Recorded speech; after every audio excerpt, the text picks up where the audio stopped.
Take it down, Mr. McCarthy. That lantern violates Section 7 of the updated exterior standards, Patricia Whitmore said, as she leaned against my porch rail, smug, as if she owned every nail in my house. Her manicured hand held the violation notice like it was a final verdict. My wife was only a few feet away inside, and Patricia's voice carried loud enough for her to hear every word. I stared at her, then at the lantern. You really want to make this your hill? That light's been here longer than you've been president, longer than you've even lived in Crestwood Oaks. Her smile faltered just enough to notice. I kept my voice steady. My father installed that lantern before he died in the line of duty. And here's the thing, the electrical system it's wired into, I signed off on that inspection myself. If you've ever felt that surge of power when standing up to bullies, hit subscribe now. This showdown is about to become a masterclass in fighting back. Patricia straightened, almost scoffing. Your title doesn't excuse you from the rules, Daniel. We're protecting property values here. Protecting values? I stepped closer. I'm a licensed inspector. I know what protects families, Patricia. Safety legacy. The kind of things you'll never measure with a clipboard. My voice didn't rise, but it cut sharp. That lantern wasn't just metal and glass. It was the last project my father finished before his final shift at the firehouse. He never came back after that blaze downtown. I was 16 when they handed me his helmet, and every night since, that lantern's glow felt like he was still here. My wife, Emily, clings to that same light when she gets home, late from prenatal appointments. It's more than tradition, it's a promise. Patricia tapped her paper, trying to mask the shift. The rules are clear. Remove it within 10 days or face fines. I felt the weight of Emily's eyes through the living room window, her hand resting on her stomach. The thought of Patricia's threats reaching her in this moment of vulnerability made something inside me harden. Where are you watching from? Because right now, I need you to picture this. A pregnant woman standing in the home built on her father-in-law's sacrifice, being told by a neighbor with a master key that she could be locked out, fined, or worse, all because of a lantern. Patricia thought I was just another homeowner she could push around. What she didn't know was that I'd spent years studying every building code, every statute, and every loophole the city had ever passed. And unlike most residents, I had the credentials to call in the very authorities she never wanted to deal with. Patricia, I said slowly, my voice low enough that she leaned forward to catch it.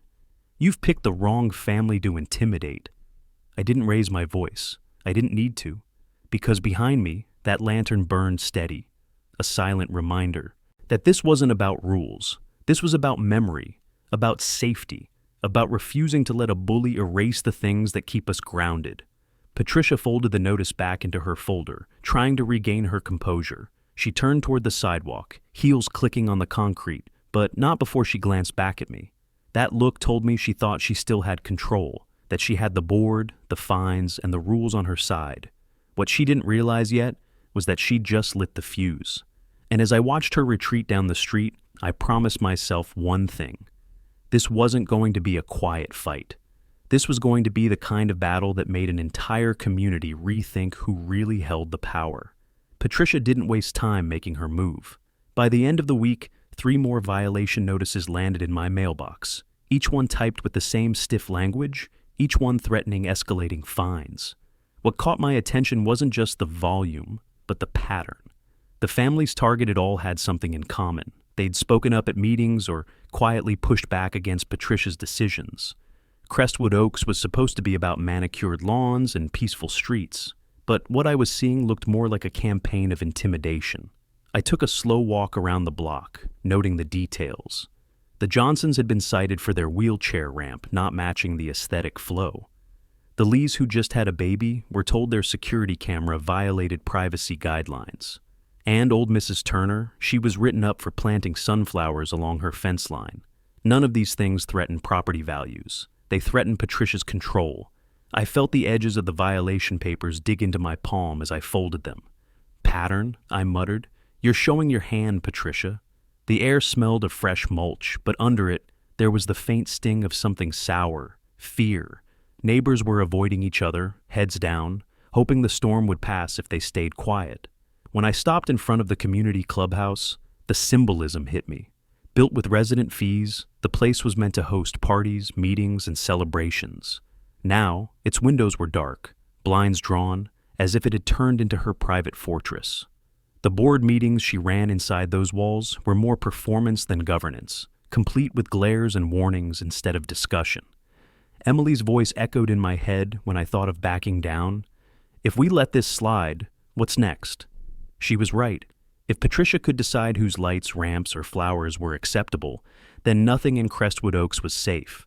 Not the homes, not the people, not the legacy we carried. Victory strategy progress was already moving forward in my mind. If Patricia's pattern of abuse could be documented and tied to selective enforcement, it wasn't just unfair, it was illegal. HOA regulations, like city codes, demand consistency. And if there's one thing I knew as an inspector, it's that inconsistent enforcement crumbles under scrutiny. I pulled out my phone, snapping pictures of each property, each notice taped to the doors or dangling from mailboxes. Evidence didn't need to come from dusty files or hidden boxes. It was right in front of everyone's eyes. My professional observation was my weapon, and I knew how to wield it. Still, anger alone wouldn't be enough. These neighbors needed to see that Patricia wasn't invincible. They needed proof that her power wasn't limitless. As I passed the Turner's fence, I caught Mrs. Turner sitting on her porch, shoulders hunched, a folded notice in her lap. She glanced at me, then looked away. Shame written on her face, like she'd been caught doing something wrong for planting flowers. That was the community impact I couldn't ignore. Fear was replacing trust here. Patricia's violations weren't just paper threats. They were unraveling the fabric of the neighborhood. And if I didn't push back, that unraveling would only tighten around my family. Back at my own porch, I stared up at the lantern again. It burned steady, defiant against the dark. My father's work, his memory, was now part of something bigger than just me and Emily. It was about neighbors too afraid to fight back, about people who had quietly accepted humiliation because they thought they were alone. Patricia thought she could break us down one notice at a time. What she didn't realize was that every slip of paper she issued was just more proof for me to use. And as an inspector, I knew exactly how to turn evidence into action. I noticed him before he noticed me. Michael Rivera stood at the edge of his driveway, watering a patch of grass that didn't need it. The hose sprayed in a crooked arc, splattering the pavement more than the lawn. His shoulders were slumped, and his eyes kept darting toward Patricia's house 2 doors down, then back to the ground. He looked like a man trapped between silence and truth. I slowed my steps, not wanting to spook him. "Evening, Michael." He jumped, fumbling the hose so the water sprayed across his shoes. "Daniel." "Hey, just trying to keep the yard alive." His laugh was thin, almost brittle. I watched him for a beat. The way his hand clenched around the nozzle, the way he couldn't hold my eyes for more than a second. It was all there. He knew something, and the weight of it was eating at him. Patricia's pattern of harassment wasn't invisible to anyone paying attention, Michael especially. He lived right across from the clubhouse. He'd seen the late-night meetings, the board members coming and going, the way Patricia treated the place like her personal kingdom. But knowing and speaking were two very different things in Crestwood Oaks. "You've been getting notices too?" I asked. Michael hesitated, then gave a small nod. "Garage door color. Apparently it's the wrong shade of beige." "Beige. Daniel, can you believe that?" His laugh this time was hollow. His eyes flicked toward Patricia's place again, then back to me. "But I'm not looking to stir things up." The words said one thing, but his body told me another. The way his chest tightened when he spoke her name. The pause before he said, "not looking." His conscience was pressing hard against the fear. Emily's voice drifted from our porch, calling that dinner was ready, but I stayed where I was. This moment mattered. Michael wasn't just another neighbor. He was a potential ally, maybe the most important one.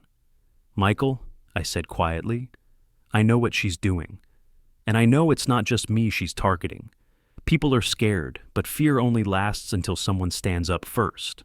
After that, everything changes." His eyes flicked up, searching mine. He wanted to believe it.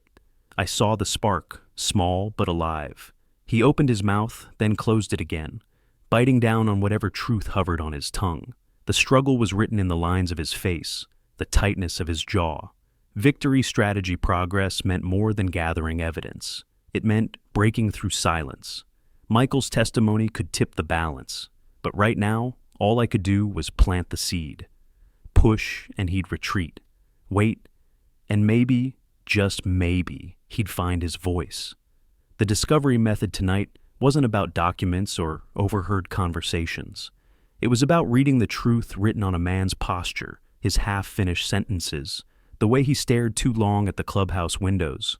Professional observation, just of people instead of buildings. The streetlight flickered above us, casting the neighborhood in uneven light. Patricia's blinds were drawn, but I felt her presence like a shadow creeping across the block. Michael shifted his weight from one foot to the other, hose still dripping at his side.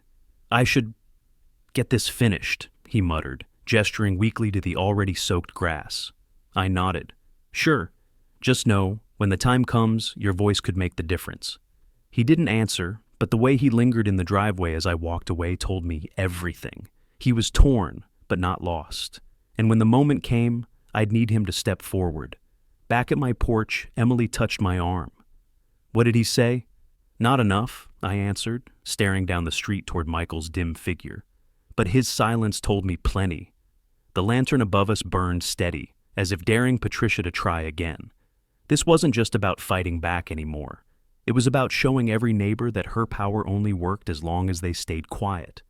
The next morning, I woke to the sound of tires crunching against gravel. When I stepped onto the porch, a bright orange sticker was plastered across my mailbox. Final notice. Non-compliance. Patricia didn't even bother with subtlety anymore. She wanted the whole neighborhood to see it. A scarlet letter for anyone daring to resist. I peeled it off slowly, the adhesive clinging stubbornly to the metal. Emily came out behind me, her robe pulled tight, one hand resting protectively on her stomach. "She's not stopping, is she?" I shook my head. "No, she's doubling down across the street." Blinds shifted. Neighbors were watching, whispering. That was part of her game. Turn every resident into a silent jury, waiting to see if you'd bow to the board's power. By afternoon, the escalation spread. Patricia sent an email blast to the entire community, my name bolded in the subject line, "Resident endangering property values." She claimed my lantern was a fire hazard, that Emily and I were creating a liability for the neighborhood. The irony cut deep. Me, a licensed inspector, accused of endangering safety by someone with no credentials. I sat at the kitchen table, laptop glowing in front of me, reading her words over and over. She framed herself as the protector, twisting the narrative so carefully it almost sounded believable. Emily touched my shoulder, her voice low. "She's painting a target on us." "She's painting a target on herself," I replied. But the truth was, it wasn't just us anymore.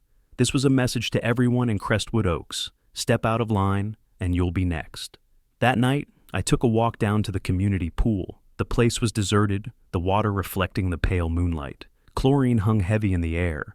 It wasn't lost on me that the pool, meant to be a place of gathering and laughter, now felt like neutral ground in a war zone. I sat on a lounge chair, the silence pressing in, and thought through my next move. Victory strategy progress was clear. Patricia was handing me ammunition. Public accusations, targeted shaming, false claims. These weren't just HOA politics anymore. They were potential legal violations. An HOA board cannot selectively enforce or defame without consequences. If she wanted to frame me as dangerous, I'd let the proper authorities decide who the real danger was. I pulled out my phone and saved her email, forwarding it to a separate folder labeled Evidence. Every action she took was becoming part of a case, brick by brick, that I could build against her. Discovery tonight wasn't about paper tucked away in an office. It was about observation, the tone of her email, the timing, the way she weaponized community platforms. As an inspector, I knew signs of structural failure when I saw them. Patricia was overreaching, and overreach always collapses under weight. When I got home, Emily was waiting at the porch steps, the lantern glowing above her like a quiet sentinel. "She's trying to scare us," she said. "She's showing her cracks," I corrected, and cracks spread fast. Still, I couldn't ignore the unease in Emily's eyes. Patricia's escalation wasn't just paper threats anymore. It was psychological warfare, designed to isolate us, to paint us as outsiders in our own neighborhood. That kind of fear could be corrosive if we let it sit too long. As I locked the door behind us, I made a promise. The next move wouldn't be hers. The next move would be mine. I didn't have to wait long for the opportunity. 2 days after Patricia's email blast, I was back at work on a municipal inspection downtown when a message from the Crestwood Oaks Residents Forum popped up on my phone. Patricia had posted again, this time claiming she was scheduling mandatory inspections for select homes, including mine. That one line was the crack I'd been waiting for. Inspections. Only a licensed authority could order or conduct them. Patricia wasn't licensed, wasn't certified, and had no legal jurisdiction to step foot inside anyone's property without consent. I scrolled further, shaking my head at the arrogance dripping from every word. She even threatened lock changes for non-cooperative residents. My grip tightened on the phone. That was more than intimidation. That was unlawful entry. I knew in that instant what she didn't. She'd overstepped into territory I knew better than anyone. Building codes, municipal authority, inspection jurisdiction. This was my language, my battleground. She thought inspection was just another threat, but to me, it was evidence of abuse of power. When I got home, I walked straight to the HOA office. The converted 2-room building smelled of stale coffee and copier ink. On the bulletin board hung laminated rules and glossy flyers about community pride. Patricia's post was pinned right at the top, like a badge of honor. I snapped a picture of it, making sure the timestamp and her name were visible. Professional observation wasn't just about seeing problems. It was about documenting them the right way. Every inspector knows, evidence without proper detail collapses under pressure. Inside, the receptionist gave me a tight smile. "Mrs. Whitmore isn't here right now." "Good," I said, sliding my phone back into my pocket. "I'm not here to talk. I'm here to look." On the wall, a schedule was taped up. Home inspections, week of June 12th. My address sat in bold print. The list was short, just 5 names. Each one I knew had pushed back on Patricia in some way. The Johnsons, the Lees, Mrs. Turner, Michael Rivera, and me. I took a slow breath, letting the anger settle into focus. This wasn't just harassment. It was targeted retaliation dressed up as procedure. And once it was written down, once her intent was in black and white, it became evidence too solid to ignore. When I stepped back outside, the summer air hit me heavy, carrying the smell of cut grass and sun-warmed pavement. Across the street, Michael Rivera stood by his mailbox, watching me. He looked away quickly, but not before I caught the flicker of guilt in his eyes. He knew about these so-called inspections. Maybe he'd even been warned. Victory strategy. Progress was locking into place. Patricia wanted to play inspector? Fine. I'd show her what real inspections looked like. Inspections backed by law, by the city, by people who actually had authority. My discovery today wasn't a hidden file or some overheard rumor. It was her own arrogance, posted publicly, time-stamped, and witnessed. And I knew exactly how to use it. That night, Emily read the post aloud at the kitchen table, her voice shaking with anger. "She can't just come into our home, Daniel. She won't, I promised. Because the next time she tries, it won't be us she has to answer to." I could almost hear my father's voice then, calm and steady, reminding me that rules mean nothing without accountability. Patricia had turned the HOA into a weapon, but she'd made the mistake of crossing into the world I knew best. And if there's one thing I'd learned in years of inspections, it's this. Structures built on bad foundations always collapse. Patricia just didn't realize she'd built her authority on sand. The breaking point came on a humid Friday evening. Emily had just returned from her doctor's appointment, moving slower than usual, one hand pressed to her lower back. I was pouring her a glass of water when a sharp metallic click at the front door froze us both. It wasn't the sound of a key I recognized. It was the HOA master key sliding into our lock.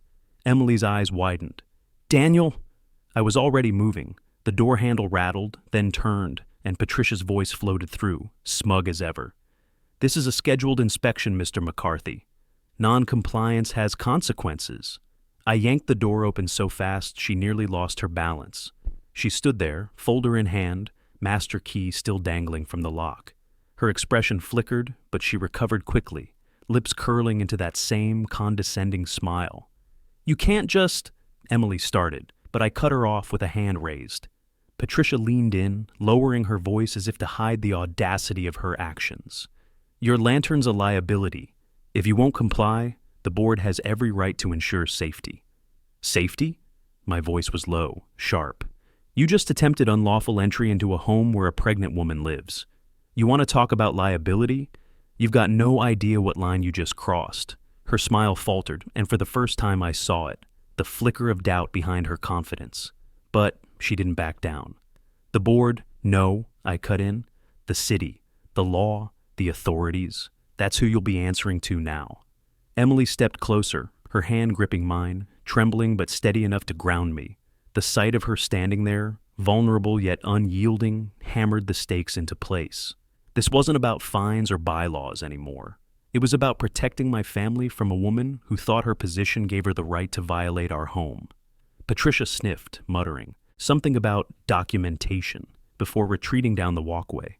But the key was still in the lock, and when I pulled it free, its weight in my hand felt heavier than steel. Proof. Evidence. The sound of it clicking in our door would haunt her more than me. That night, I sat at the dining table with the key in front of me. The lantern's glow flickered through the window, throwing long shadows across the wood. Emily sat beside me, silent, her hand resting on her stomach. I felt every ounce of her trust pressing into me, demanding action. Victory strategy progress snapped into clarity. Patricia had just provided the smoking gun. Her threats on paper were one thing, but a master key in my lock? That was criminal trespass. The urgency was no longer abstract. It was personal, immediate, undeniable. My role wasn't just to collect evidence anymore. It was to escalate this to the authorities who had the power to stop her. The discovery method here wasn't subtle. It wasn't overhearing or speculation. It was direct witnessing of wrongdoing, as blatant as it gets. And with my background, I knew exactly how to frame it, document it, and make sure it stuck. Emily finally broke the silence. You're going to do something about this, right? I squeezed her hand. I'm going to do everything about this. As I pocketed the key, I felt the shift inside me. Until now, I'd been collecting, observing, waiting for the right moment. But Patricia had forced my hand. This wasn't her game anymore. It was mine, and the next chapter wouldn't be played in shadows or whispers. It would be in full view of the law.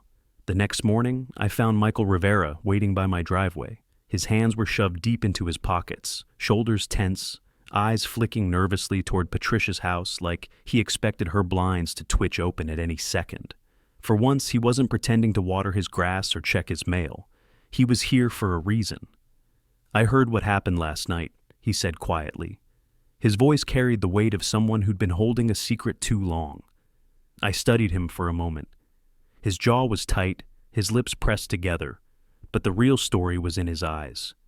Tired, conflicted, but ready. What did you hear, Michael? He shifted, pulling a crumpled slip of paper from his pocket. It was another violation notice, but this one wasn't his. Patricia left this on my door by mistake. It's for the Lees, same language as the one she gave me. Word for word, his voice dropped lower. She's not just targeting you, Daniel. She's been using that master key on other homes, too. I've seen her. My chest tightened. This was what I'd suspected, but hearing it aloud, it changed everything. Michael's shoulders slumped further, guilt seeping into every word. I should have said something sooner, but she's got the board wrapped around her finger.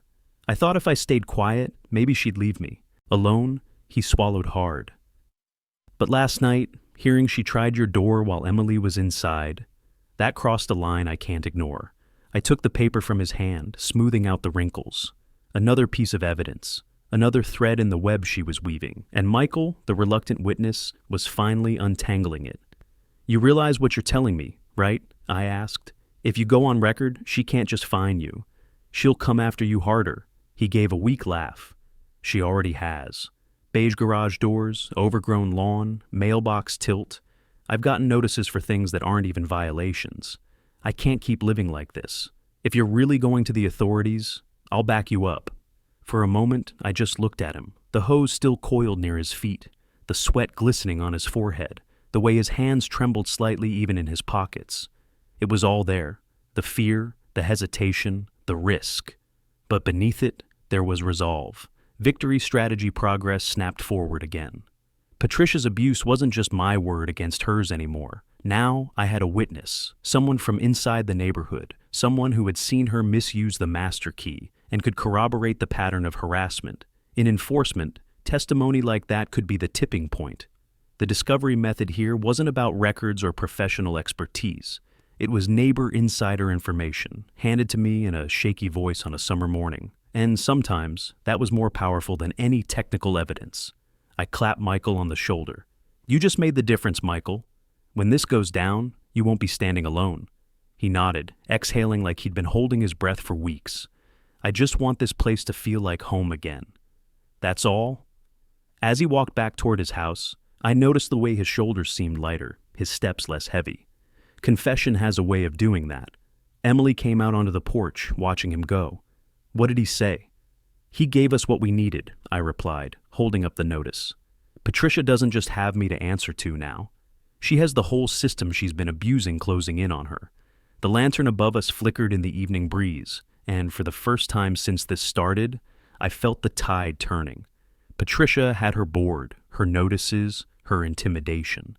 But I had something stronger: truth, evidence, and now, a voice willing to stand beside mine. By Sunday afternoon, my kitchen table looked less like a place for meals and more like a command center. Violation notices lay stacked in neat piles. My phone screen glowed with photos of Patricia's threats, screenshots of her community posts, and now Michael's statement written in my own handwriting. The master key sat in the center, heavy as a gavel. Emily leaned against the counter, arms folded across her chest. "You're building a case, aren't you?" I nodded. "Not just for us. For everyone she's gone after Patricia had crossed into my world without even realizing it. Inspections weren't a game. They required training, licensing, and strict boundaries. She had none of that. Her misuse of the master key and fabricated inspection schedule weren't just intimidation. They were potential criminal acts. And I knew exactly which authorities had jurisdiction. I spent the evening drafting a detailed report, the kind I'd prepared countless times in my career. Dates, times, observations, every entry logged with precision. I included Patricia's email blast accusing me of creating hazards, her printed inspection schedule with select addresses, Michael's testimony about her using the key and the physical key itself. Every piece fit into a narrative of abuse of power and unlawful entry, but I wasn't stopping with paper. I picked up the phone and called an old colleague, Inspector Lewis, now with the city's code enforcement office. When he answered, his voice was gruff but familiar. "McCarthy? Haven't heard from you in a while." "Yeah," I said. "I've got something you'll want to see." An HOA president pretending to be a licensed inspector. Attempted entry with a master key. Selective enforcement on vulnerable residents. "I've got documentation and a witness willing to talk." There was a pause, then a sharp inhale. "That's not just a violation, Daniel. That's criminal exposure." "Exactly. And I want it handled the right way." He agreed to meet me midweek. I hung up, feeling a steadiness settle in my chest. For weeks, Patricia had controlled the narrative, her notices, her threats, her stage-managed board meetings. But now, I was controlling the evidence, shaping it into something undeniable. The discovery method had shifted into expert consultation. I wasn't guessing or speculating anymore. I had a direct line to someone with the authority to investigate, to escalate this beyond HOA politics. And with my professional background, I could make sure the evidence was airtight. Emily placed a hand on my shoulder, squeezing gently. "Do you think this will stop her?" I looked at the lantern through the window, its steady glow reminding me of why I was fighting. "She thinks she's untouchable. But once the city steps in, she'll learn exactly where her authority ends." That night, I spread the documents out one last time, organizing them by strength. The master key, Patricia's public posts, Michael's confession. Each one was a nail in the coffin of her presidency. Victory strategy progress had moved into high gear. No more waiting for her next move. Now I was dictating the pace, building the counterplan brick by brick. Patricia might control a board of neighbors, but I was about to bring in an authority she couldn't bully or intimidate. When I finally shut off the light and headed upstairs, Emily whispered, "You're not just fighting for us, are you?" "No," I said. "I'm fighting for everyone who's too scared to stand up. And when this is done, she won't be able to touch any of us again." The porch lantern burned steady outside, casting a pool of light across the driveway. For the first time, it didn't just feel like a reminder of my father. It felt like a promise of what was coming. Tuesday evening, the community center buzzed faintly with the hum of fluorescent lights, the kind of sterile glow that always made my skin itch. I had reserved one of the meeting rooms under the guise of safety awareness planning, and it gave me neutral ground to organize everything before the storm broke. On the table, I laid out the arsenal: Patricia's inspection schedule with its short, targeted list of homes, copies of her email blasts smearing my name, Michael's signed statement about the master key, and the key itself, sealed in a clear evidence bag I'd picked up through an old contact. Next to it, I placed photos of the violation notices taped to Mrs. Turner's fence and the Johnsons' ramp. Proof wasn't just piling up, it was forming a structure, solid and undeniable. Michael arrived first, slipping into the chair across from me. He looked better than he had days ago, though the nervous tapping of his foot betrayed lingering fear. "You really think they'll listen to me?" "They don't have a choice," I said firmly. "Your testimony ties it all together. Without you, it's just paper. With you, it's a pattern. Selective enforcement, misuse of authority, unlawful entry. That's not just bad HOA behavior, it's law-breaking." He nodded, rubbing his hands together like he was trying to wring the fear out of them. "I'll say what needs to be said." Emily came next, setting a thermos of coffee on the table. Her presence steadied me. She wasn't just along for the ride, she was part of this, standing in the line of fire with me. She sat beside Michael, offering him a reassuring smile that seemed to ease his tension. Then I opened my laptop and began uploading everything into a secure folder I'd created. Photos, emails, the statement. It all went into a digital archive that Inspector Lewis would receive directly. No risk of lost paperwork or tampering. Victory strategy progress meant I wasn't just reacting anymore. I was executing. Every piece of evidence was organized, every detail logged with the kind of precision I'd used on official cases for years. Patricia thought she was running a neighborhood fiefdom, but what she'd really built was a case file waiting to collapse on top of her. The discovery method tonight was digital and deliberate. I wasn't scouring dusty files or relying on rumors. I was building a living record, one the city couldn't ignore. With every upload, the noose tightened. "Daniel," Emily said softly, "when this goes public, she's going to come at you harder than ever." "She already has," I replied, sliding the bagged key across the table. "But this time, she won't be facing me. She'll be facing the law." Michael leaned forward, his voice low. "She won't go quietly. You know that, right? Patricia doesn't lose. At least, she doesn't think she can." I allowed myself a small smile. That's the thing about people who abuse power. They think they're invincible, right up until the moment they're not. The room went quiet except for the faint hum of the lights overhead. I could almost hear my father's voice again, reminding me to always finish what I started, to stand where others might bend. This wasn't just about protecting Emily or honoring the lantern anymore. It was about resetting the balance for everyone in Crestwood Oaks. When I finally closed the laptop, the file transfer complete, I felt the shift deep inside. Preparation was over. The case was built, the witness secured, the evidence airtight. Now it was just a matter of time before Patricia faced the consequences of her own arrogance. As we left the center, the lanterns lining the walkway flickered in the dusk. I glanced back once, thinking of the public confrontation that was coming. She'd tried to humiliate me in front of the community. Soon, the tables would turn. The night before the board meeting, I barely slept. My mind replayed Patricia's voice at my door, the weight of that master key in my hand, and the way Emily's eyes had burned with quiet fear. Tomorrow wasn't just another meeting. It was the battlefield Patricia had chosen, and I had no intention of walking in unarmed. At dawn, I brewed a pot of coffee and spread my case files across the dining room table one last time. Emily sat beside me, her hand resting on mine. "You've got everything," she whispered. I nodded. "Every notice, every photo, every statement. And Lewis is ready. Inspector Lewis had promised to be on standby. He couldn't sit in the meeting, outside jurisdiction, but he'd already logged Patricia's inspection schedule, her emails, and Michael's testimony into the city's enforcement system. The moment she overstepped again, he'd be ready to act. That was the lever I needed. By mid-morning, I walked the neighborhood one last time, a slow circuit around Crestwood Oaks. The sun blazed overhead, but the streets felt colder than ever. Mrs. Turner gave me a faint wave from her porch, her sunflowers drooping beside her. The Johnsons peered from behind their curtains. Fear still gripped them, but I caught something else too.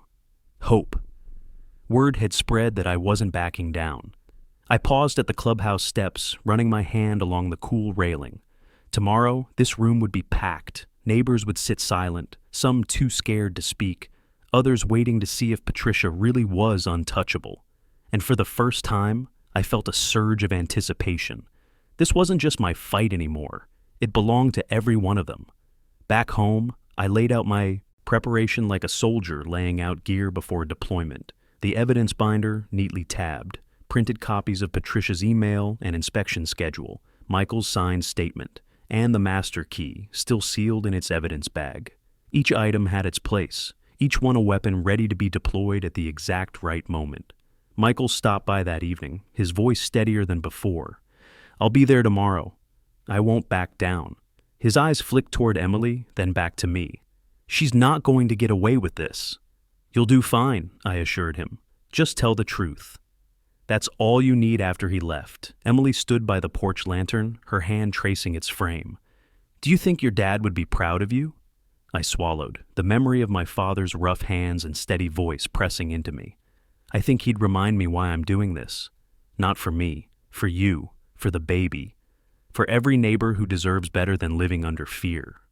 Victory strategy progress had reached its tipping point. All the preparation, all the evidence, every detail logged and timed. It was about to be tested in the most public setting Patricia controlled. The board meeting wasn't just theater anymore. It was a courtroom, and the community would be the jury. The discovery method tonight wasn't about finding new evidence. It was about readiness, about ensuring nothing slipped through the cracks. Inspectors know the difference between almost ready and truly airtight, and tomorrow I'd need airtight. As the night deepened, Emily and I sat under the lantern's glow. Its light flickered softly across the porch, steady as my heartbeat. I thought of Patricia's smug smile, of her heels clicking down the sidewalk after she tried my door, of the fear in my neighbor's eyes. Tomorrow, that smile would falter. Tomorrow, those heels would falter. Tomorrow, fear would shift sides. The clubhouse was packed. Folding chairs lined the walls, every seat taken, neighbors standing in the back with arms crossed and whispers running through the crowd. The usual stale coffee smell was drowned out by the heat of bodies and the sharp tang of nerves. Patricia stood at the front of the room, flanked by her board members like a queen with her court. Her smile was polished, rehearsed, but I saw the strain behind it. "Tonight's agenda," she began, her voice amplified through a cheap microphone, "is to address repeated violations threatening the character and safety of Crestwood Oaks." She didn't say my name, but every eye turned to me. Emily sat close, her hand clasped around mine, steady despite the tension in the air. Michael stood behind us, shifting his weight nervously, but he was here. That mattered. Patricia raised a sheet of paper, her voice dripping with authority. "Mr. McCarthy has refused compliance. His lantern represents a hazard, and his actions undermine the integrity of our community standards. As president, it is my duty to protect this neighborhood from negligence."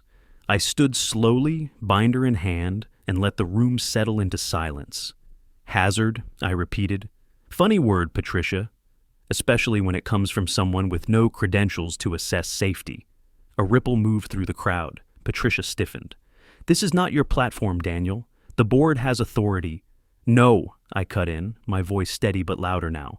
"The board has limits." "Limits you've crossed?" I opened the binder, flipping it so the room could see the inspection schedule she'd posted, my name bold at the top. "You scheduled inspections without license or jurisdiction. That's not HOA policy. That's impersonating authority." Her smile faltered, but she held her ground. "The board didn't give you a master key, Patricia," I said, pulling the sealed evidence bag from my folder. Gasps rippled through the room as the key glinted under the fluorescent lights. "You tried to use this to enter my home, while my pregnant wife was inside. Without consent, the silence was deafening. I could hear the hum of the lights, the faint shuffle of someone shifting in their chair. Patricia's face drained of color. Michael stepped forward, his voice trembling at first, but growing stronger. I saw her. not just at Daniel's, at other homes too. Using that key, leaving notices that didn't match violations. She's been targeting anyone who questioned her.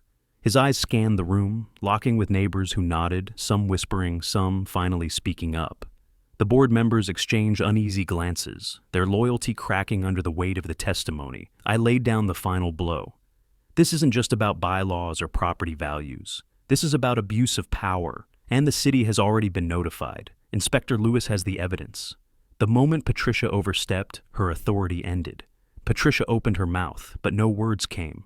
Her hand trembled as she clutched her papers, the mask slipping completely now. The crowd erupted, some angry, some relieved, voices rising with questions and accusations.